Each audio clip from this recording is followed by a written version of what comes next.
আজকের recipe chicken soup. প্রথমে চিকেনগুলোকে ভালো করে ধুয়ে নিতে হবে। এই দেখো আমি চিকেনগুলোকে ভালো করে ধুয়ে নিয়েছি। তো আমি প্রথমেই কী করেছিলাম, চিকেন স্যুপ বানানোর জন্য যা যা সবজি লাগে সেগুলো ভালো করে আমি তেলেতে নুন হলুদ দিয়ে ভেজে রেখেছিলাম। আমি এই সব ভেজিটেবলসগুলো দিয়েছিলাম গাজর, ক্যাপসিকাম, বিনস, পেঁপে আর আলু।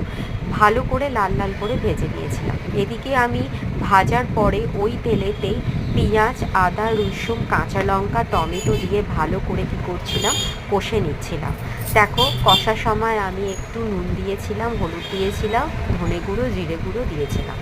যখন কষা থেকে ভালোভাবে তেল ছেড়ে আসবে তখন আমি মাংসগুলো ওই কষার মধ্যে দিয়ে দেব এবং কী করব, ভালো করে নাড়াচাড়া করতে থাকবো এবং ঢাকনা দিয়ে দিয়ে আমি কী করব, রান্নাটা করতে থাকবো। চিকেন স্যুপ বানানো কিন্তু খুব ইজি এবং খুব তাড়াতাড়ি হয়ে যায়।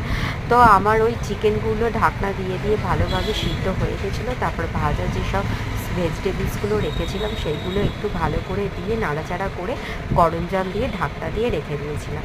ঢাকনা দেওয়ার পরে দেখো তৈরি হয়ে গেছে পুরোপুরিভাবে চিকেন স্যুপ। খেতে কিন্তু ভীষণ ভালো লাগে। যারা ডায়েট করছে তাদের জন্য কিন্তু ভীষণ উপকার। ভাত এবং রুটির সাথে তো অসাধারণ খেতে লাগে। তো আজকেই ছিল এই ভিডিও। টাটা।